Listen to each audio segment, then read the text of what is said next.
Chapter 8. I found the palace of green porcelain, when we approached it about noon, deserted and falling into ruin.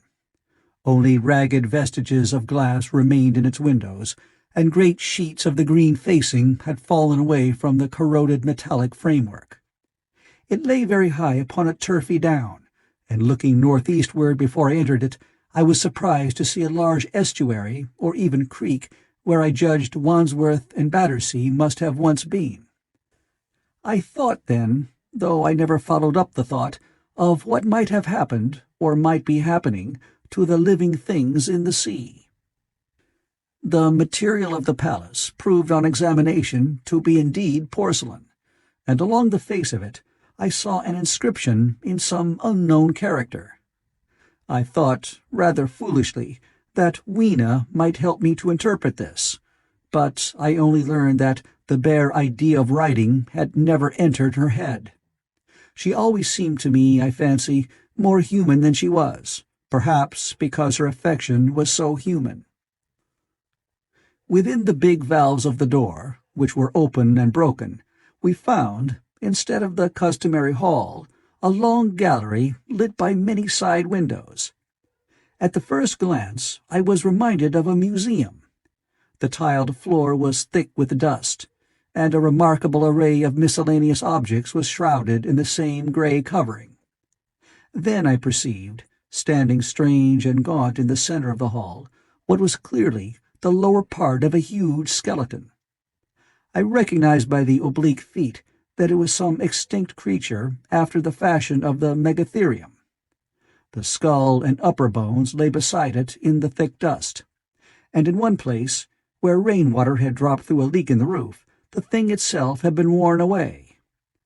Further in the gallery was the huge skeleton barrel of a brontosaurus. My museum hypothesis was confirmed. Going towards the side, I found what appeared to be sloping shelves, and clearing away the thick dust, I found the old familiar glass cases of our own time. But they must have been airtight, to judge from the fair preservation of some of their contents. Clearly, we stood among the ruins of some latter-day South Kensington. Here, apparently, was the paleontological section, and a very splendid array of fossils it must have been, though the inevitable process of decay that had been staved off for a time, and had, through the extinction of bacteria and fungi, lost 99/100ths of its force, was nevertheless with extreme sureness, if with extreme slowness, at work again upon all its treasures. Here and there I found traces of the little people in the shape of rare fossils broken to pieces, or threaded in strings upon reeds. And the cases had in some instances been bodily removed, by the Morlocks as I judged. The place was very silent. The thick dust deadened our footsteps. Weena, who had been rolling a sea urchin down the sloping glass of a case, presently came as I stared about me and very quietly took my hand and stood beside me. And at first I was so much surprised by this ancient monument of an intellectual age that I gave no thought to the possibilities it presented. Even my preoccupation about the time machine receded a little from my mind. To judge from the size of the place, this palace of green porcelain had a great deal more in it than a gallery of paleontology, possibly historical galleries. It might be even a library. To me, at least in my present circumstances, these would be vastly more interesting than this spectacle of old-time geology in decay. Exploring, I found another short gallery running transversely to the first. This appeared to be devoted to minerals, and the sight of a block of sulphur set my mind running on gunpowder. But I could find no saltpeter. Indeed, no nitrates of any kind. Doubtless they had deliquesced ages ago. Yet the sulphur hung in my mind, and set up a train of thinking. As for the rest of the contents of that gallery, though on the whole they were the best preserved of all I saw, I had little interest. I am no specialist in mineralogy, and I went on down a very ruinous aisle running parallel to the first hall I had entered. Apparently, This section had been devoted to natural history, but everything had long since passed out of recognition. A few shriveled and blackened vestiges of what had once been stuffed animals, desiccated mummies in jars that had once held spirit, a brown dust of departed plants, that was all. I was sorry for that, because I should have been glad to trace the patent readjustments by which the conquest of animated nature had been attained. Then we came to a gallery of simply colossal proportions, but singularly ill-lit, the floor of it running downward at a slight angle from the end at which I entered. At intervals, white globes hung from the ceiling, many of them cracked and smashed, which suggested that originally the place had been artificially lit. Here I was more in my element, for rising on either side of me were the huge bulks of big machines, all greatly corroded and many broken down, but some still fairly complete.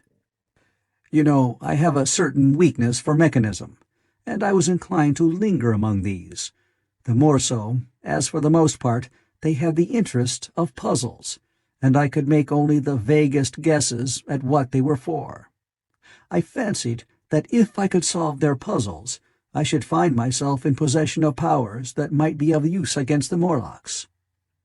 Suddenly, Weena came very close to my side, so suddenly that she startled me. Had it not been for her, I do not think I should have noticed that the floor of the gallery sloped at all. Footnote: it may be, of course, that the floor did not slope, but that the museum was built into the side of a hill. Editor. The end I had come in at was quite above ground, and was lit by rare, slit-like windows. As you went down the length, the ground came up against these windows, until at last there was a pit, like the area of a London house before each, and only a narrow line of daylight at the top.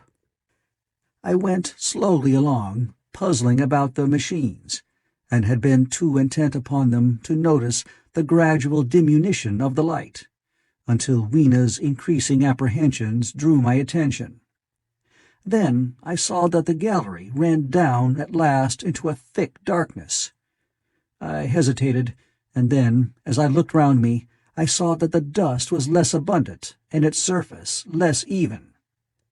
Further away towards the dimness, it appeared to be broken by a number of small, narrow footprints. My sense of the immediate presence of the Morlocks revived at that. I felt that I was wasting my time in the academic examination of machinery.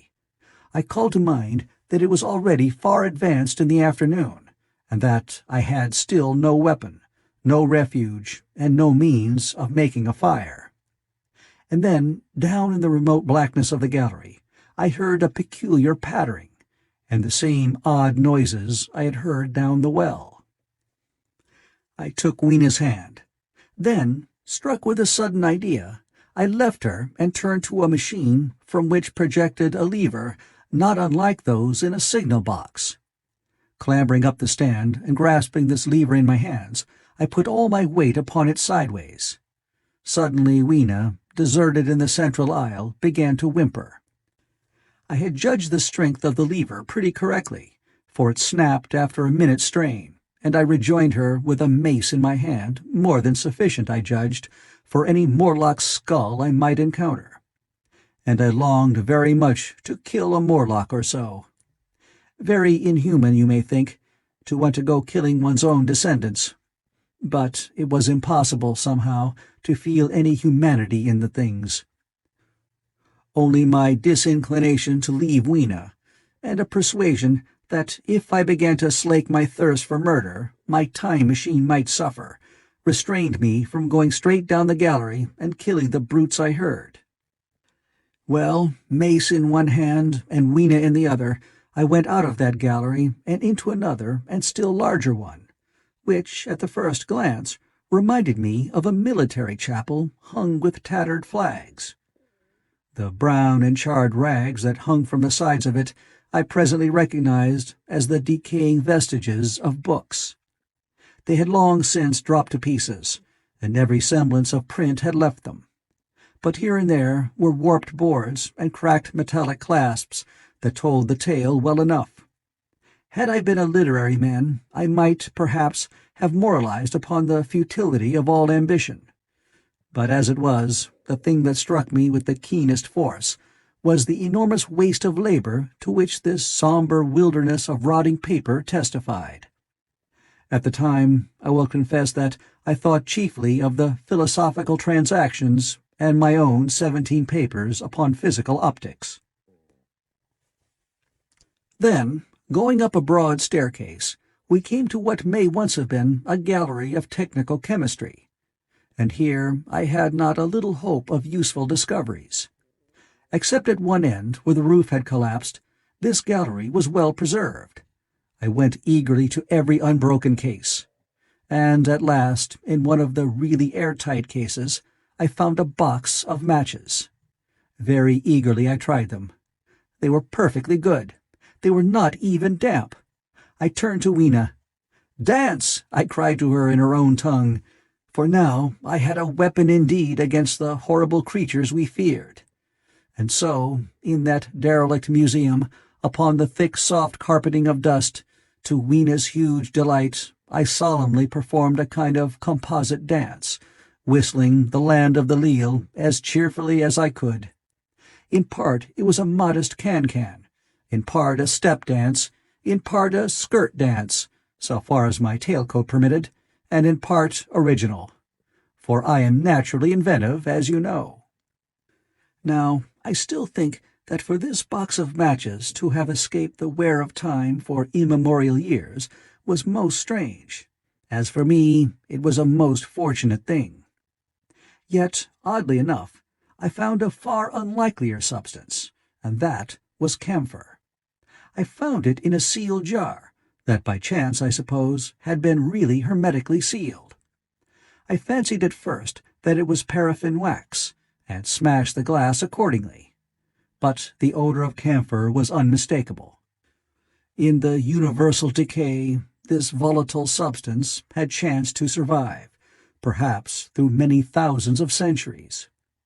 It reminded me of a sepia painting I had once seen done from the ink of a fossil belemnite that must have perished and become fossilized millions of years ago.